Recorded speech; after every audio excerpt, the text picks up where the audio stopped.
Yes, guys, how you doing? Welcome back to the Spurs Talk Show. I hope you're all happy and healthy, doing the things you love with those you love to do them with. It's another transfer news, views and clues, and all things news on Tottenham Hotspur's last 24 hours. Please do me the favours, guys, that you always do. Yesterday's video, by the way, I put out a cheeky video at like 10 o'clock at night or something, and it's just gone absolutely bonkers. The like game, I asked you for 500. I think you gave me 2,500 likes on last night's video. I think it's been the most viewed video on the channel, at least, well, probably ever. So, like, unbelievable stuff. Thank you very, very much. It really does massively help the channel, and I couldn't be more grateful. I'm not going to ask you for a like game count today because you guys always just blow my expectations. But thank you so much. But please do smash the like, hit the subscribe if you haven't already, hit the notification bell, and drop a comment as we bring to you some more fascinating insights from around the zeitgeist that all inclusively affects Tottenham Hotspur. Today's video, we've got to talk a little bit about Jamie Donley. I mentioned him on yesterday's video, but I didn't get to it. He's going to be brought in now. We've also got an update on Vissa. We've got an update on Morgan Gibbs-White. We have an update on Daniel Levy and his tenure, maybe moving into a different department, and immediately comes out and does exactly what he does, plays the ball with a straight bat, but goes and gets the best around him in the area that he knows how to do. The guy is a businessman goat. And you say what you think, or think what you say what you want, think what you want about his ability to conduct chairmanship in the eyes of a football fan. But as a business guy, this guy is goated, and he has now put together some really great people that can only be fantastic things for our revenue number, and that might just inculcate itself into an environment in which Tottenham's revenues explode over the next 2 or 3 years, and can only be great things, especially if there's other investments coming in. We're going to be talking about that in a little bit of detail. I've got some news for you. Also, we've got some inside track from Chelsea and the reason why they moved away from Mohammed Kudus on one key demand that he made. And if he made that same demand at Tottenham, then what does that mean for regards our sort of tactic board? And I've got a couple of sort of proposed 11s here, a couple of them. And they look really, really juicy, especially given what maybe Mohammed Kudus has asked for and what maybe he has been given as part of the reason why he decided to sign for Tottenham and said he only wants to come here. It was always interesting to hear that he only wanted to come here when Munich were calling, when Chelsea were options, when other teams were options, that most players would go, well, I'm going to go and hear what they want to say. But the fact that he said, I only want Tottenham, does he just bleed blue and white, or was he promised something from Tottenham's team that that other teams wouldn't promise him? We'll get to that. In fact, before we get to that, let's just start, guys, with this story out this morning that is quite a fascinating one. It's, by the way, it's not the only fascinating story from the world of football finance and FFP today. Brentford, Matt Benham, one of the greatest, I think, of the kind of secondary tier teams, has decided to sell some of his stakes to a guy called Ludner, I think his name is a big Labour Party donor, and another guy, another businessman. Ludner's, I think his name's Ludner, is a big charity man as well. So it's going to be interesting what happens to Brentford right now, but we'll talk about that on Football Inc. later. Let's get into this story, guys. Daniel, this is coming from Ray Nkwacha, who's working for Spurs Web, but it's a summary story that came out on Twitter earlier on by a few big boys. Daniel Levy has moved swiftly to bolster Tottenham's off-pitch team by bringing in high-profile former Manchester United executives in a move that signals the chairman's intent to revolutionise Spurs' commercial operations. Major changes have been taking place on and off the pitch for Tottenham, who look to be entering a new era following their recent Europa League triumph in Bilbao. Over the past few weeks and months, we have seen the Lily White part ways with manager Postecoglou, brought in Thomas Frank, yada, yada, yada. Also, Scott Munn has been moved on. Donna Cullen has left the club, and Vinay Venkatesham has joined. But here's the story. And it was reported recently that the restructuring of the Spurs hierarchy could go even further, with suggestions of Daniel Levy eventually taking a step back from the footballing side of operations. Now, a fresh report from The Telegraph has revealed more major changes, confirming that Daniel Levy has hired the leading Manchester United executives responsible for delivering soaring commercial revenues during their time at Old Trafford. The Altius 8 agency, which was founded by ex-United staff, has now been brought in to transform Tottenham's commercial revenue streams. I mean, I was saying transforming their revenue streams. I mean, it's quite remarkable, really, that that we can transform it from what it already has been, which is absolutely sensational. Just to carry on with the story, the team is led by Victoria Timpson, United's former commercial star, and includes high-ranking former Old Trafford figures Ali Edge and Florence Lefay. These executives were instrumental in negotiating and securing Manchester United's high-value shirt sponsorship deals with brands such as TeamViewer and Snapdragon, and now appear set to spearhead a new phase in Tottenham's off-field evolution. Just for what it's worth, guys, remember that maybe this is all happening at the same time as sponsorship deals are coming in for the naming rights. Maybe Daniel Levy, struggled to get the kind of find the right partner, or the guys. I think he hired Todd Klein a few years ago, didn't he, to do that exact thing. Now, Todd Klein came with a wealth of experience that did spearhead an unbelievable amount of new partnerships in micro levels. Remember, the Molten Brown, I think, was like the official soap wash of Tottenham Hotspur or something, and Andrex was the official toilet paper. Like what it was getting silly at times, but he didn't get the big one, the big fish, which was the naming rights deal.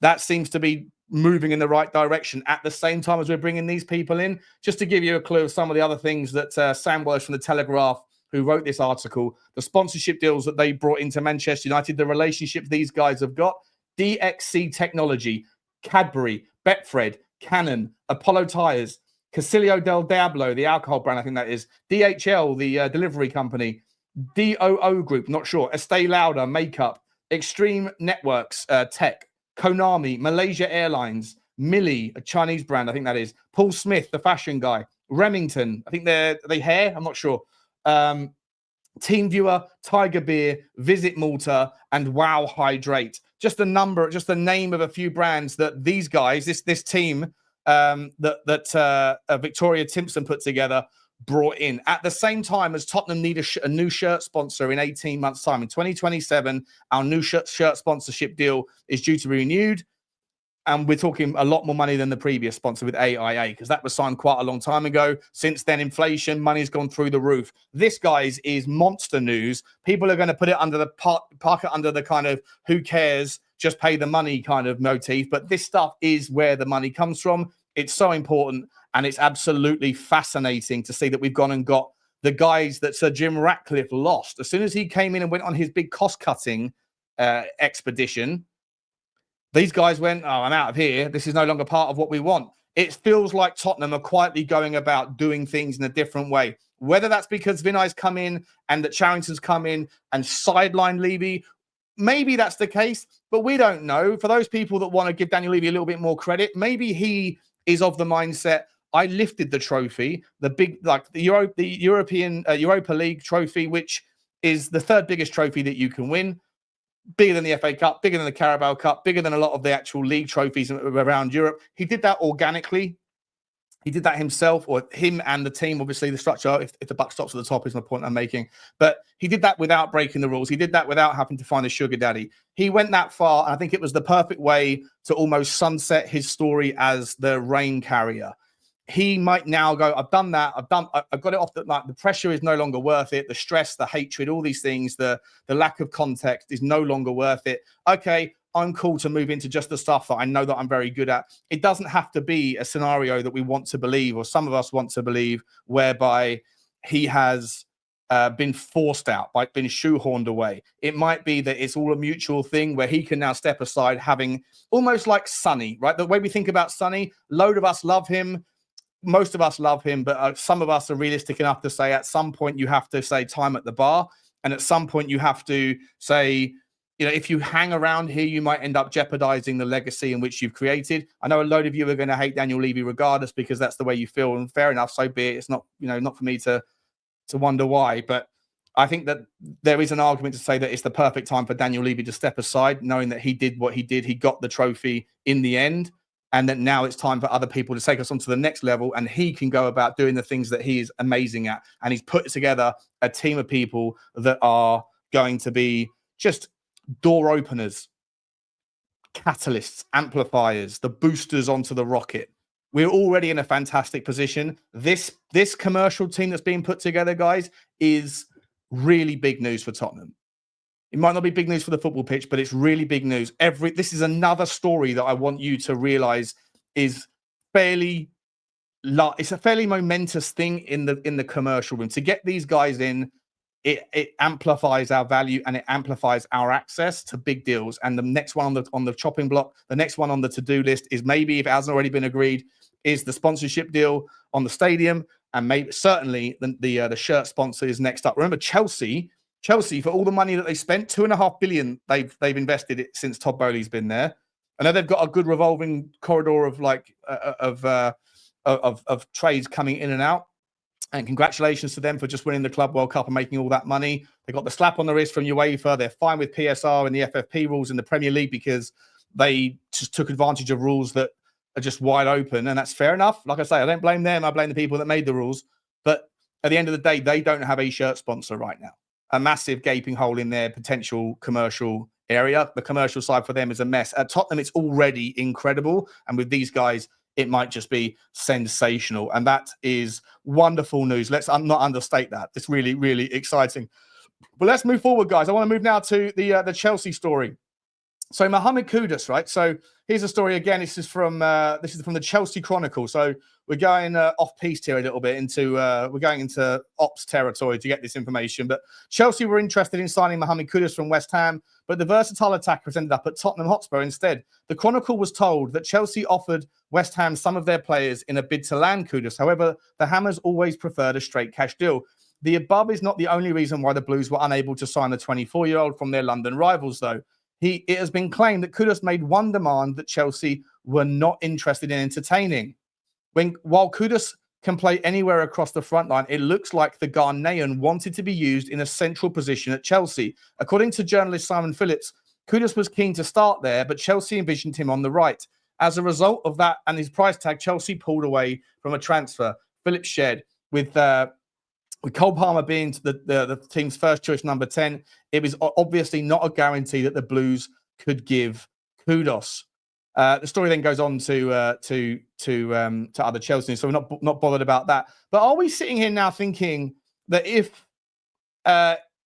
it's true that he made one demand that Chelsea were not interested in entertaining, that he wanted to play in the 10, at least at the start, right? At least at the start, which is probably something that you can entertain at the start, knowing that Decky and Maddison are both out injured for the start of the season, then it does shake things up. Assuming that the Morgan Gibbs-White deal gets done, and we'll come to that in just a second, what does that look like for our starting 11? So at the end of the video, hang around, guys, hang around. Because at the end of the video, I want to show you a couple of predicted 11s for an A team, a B team, rotation squads, whatever you want to think of it, that includes all of the different permutations on just a 4-2-3-1. I could spend a whole nother stream, and I will do a live stream later on, figuring out what our squad could look like in a back three and the various different formations in which we could play. Because I think we have to start now thinking about the different permutations of what Tottenham Hotspur can play with the squad that we're putting together.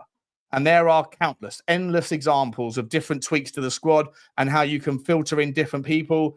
And it essentially makes us unpredictable as a squad, as a team, as an individual, knowing that certain players are different. Like a Maddison as a 10 is different to a Kudus as a 10, 100%, completely changes Tottenham.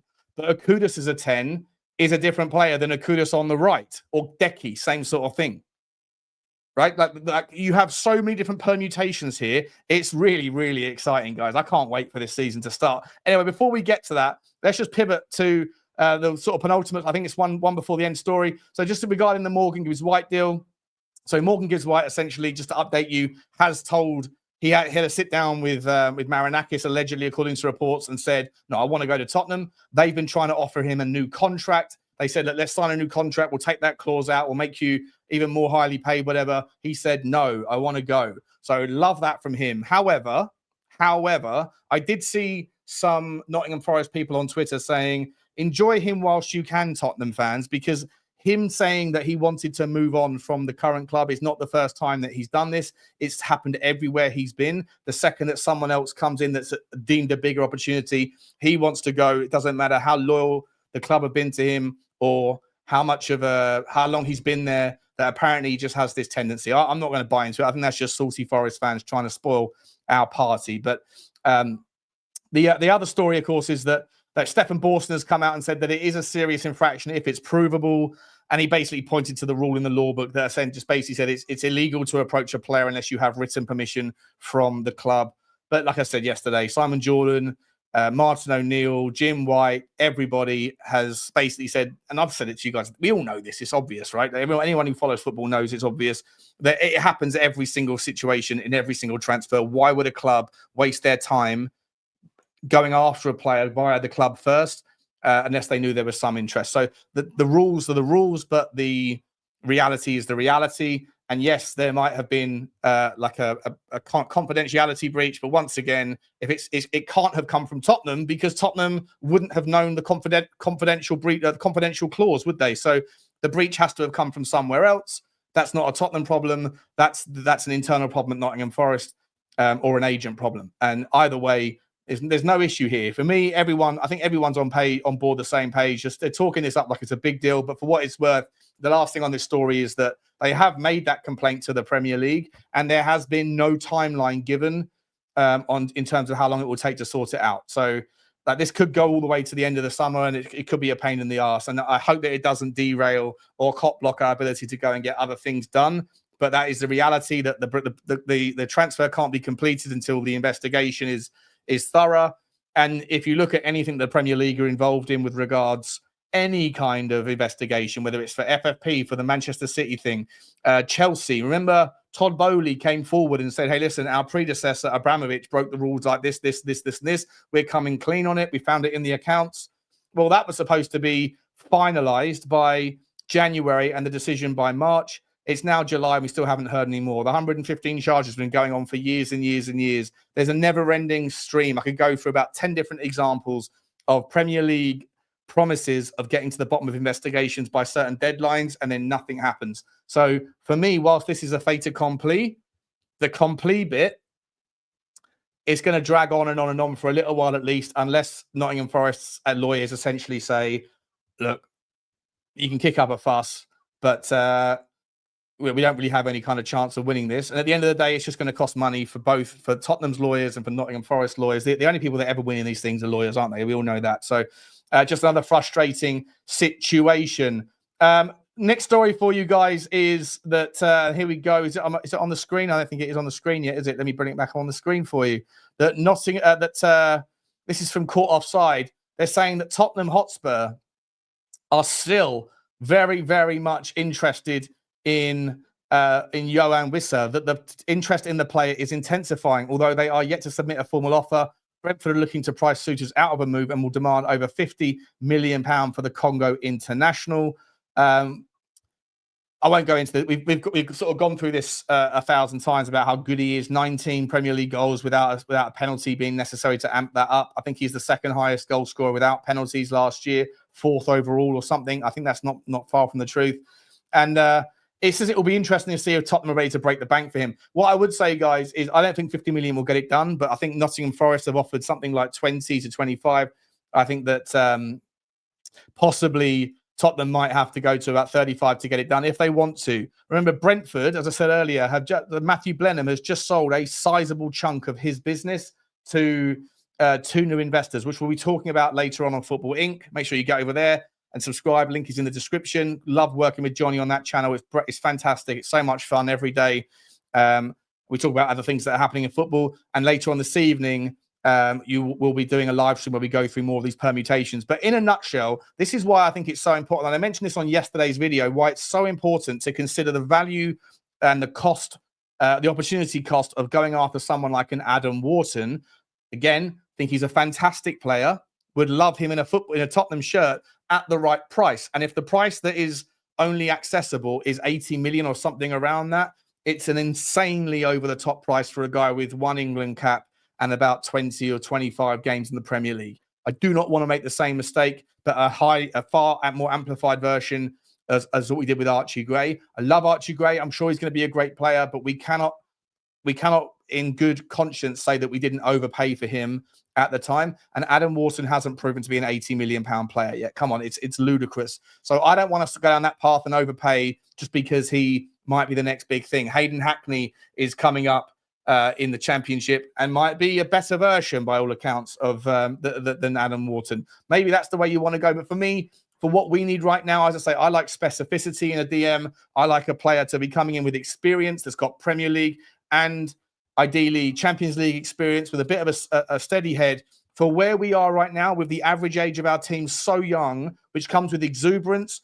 and excitement and potential and pedigree, and at the same time a long-term future where these guys can grow together to be able to handle what we're trying to achieve next year and the year after. You still need at some point some leadership and some experience in those legs, and someone like a Palhinha for me would be the better fit at 20 million quid rather than four times that amount. And if you were to go and get him, then you could afford a Wissa. If you go and get an Adam Wharton, you can't afford a Wissa. You can't afford, someone who plays off the left-hand side, someone like an Ekitike, which we spoke about yesterday, which would be absolutely insane, by the way. And I'm going to ram this idea home. If Newcastle can attract him, Tottenham can attract him.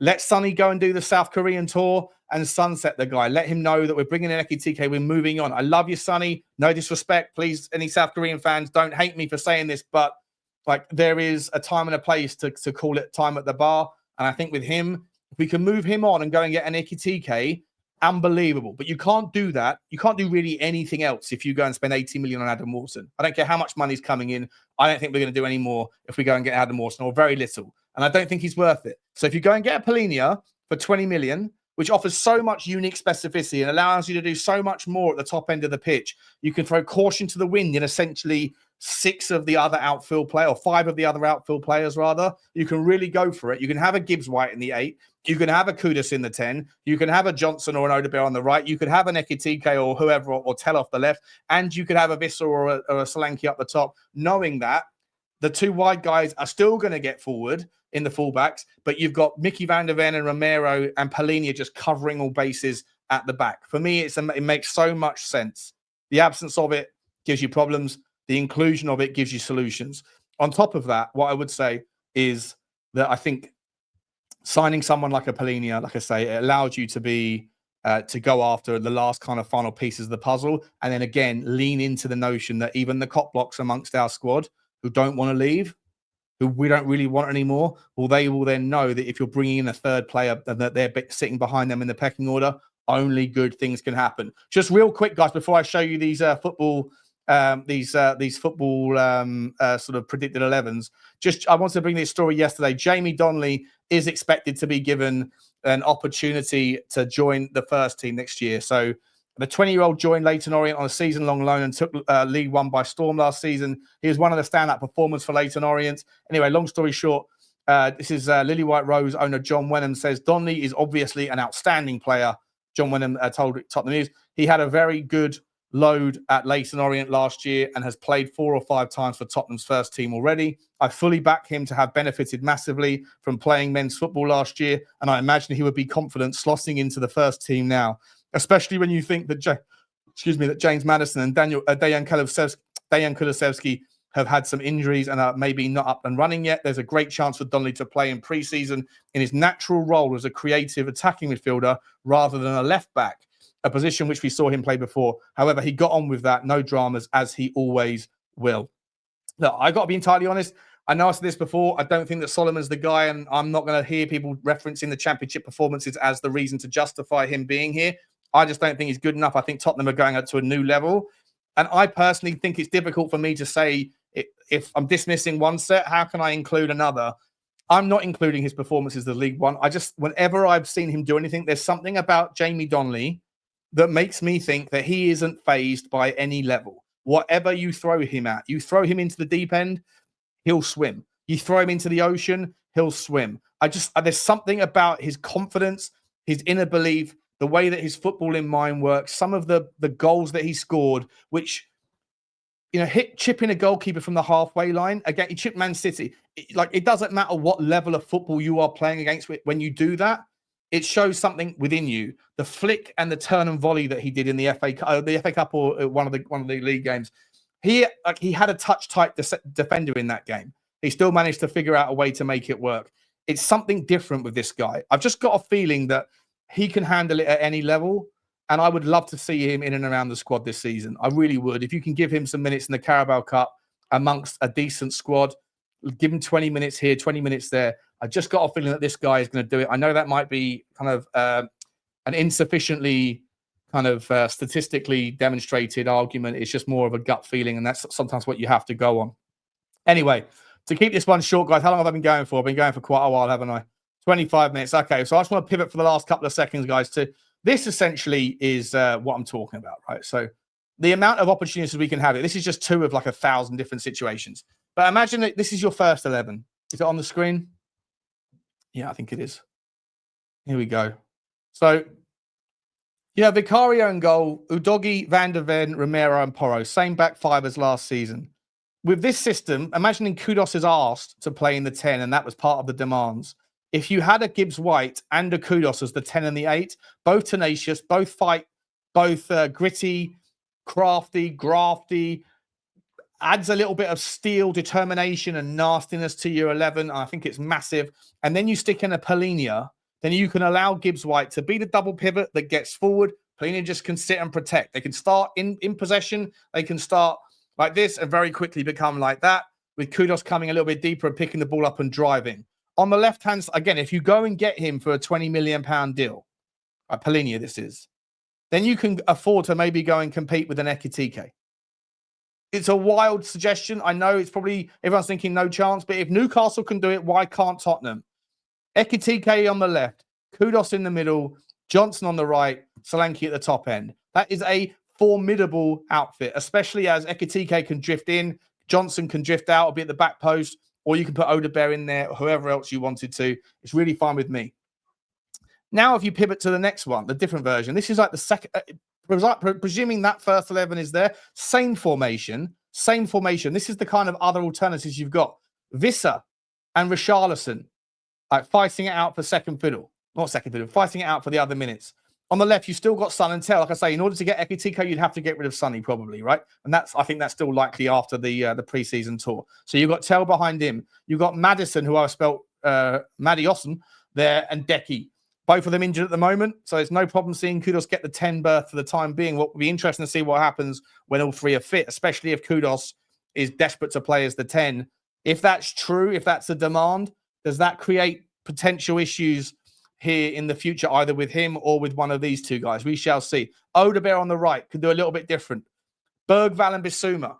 Still no Bentancur in there. I could have put Bentancur in there as well, and it's very easy to do it, but I'm just picking a 6 of the 2 to give you some sort of balance. And then at the back, again, if you were to go with a Palhinha, even if you didn't get an Ekitike and you went after us and you kept Sonny and Tel and you went and used Visser instead, again, for the same money that it would take to get Adam Wharton, you might be able to go and prize an Anthony Robinson away from Fulham.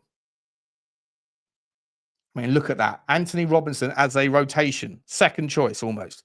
Sakai or Voskovic as a left-sided centre-back. Danso or Dragusin as a right-sided centre-back. Bet that back 4 right there is better than most back 4s in the Premier League's first 11. Wild. Maybe that's a stretch. Some back 4s in the Premier League's first 11.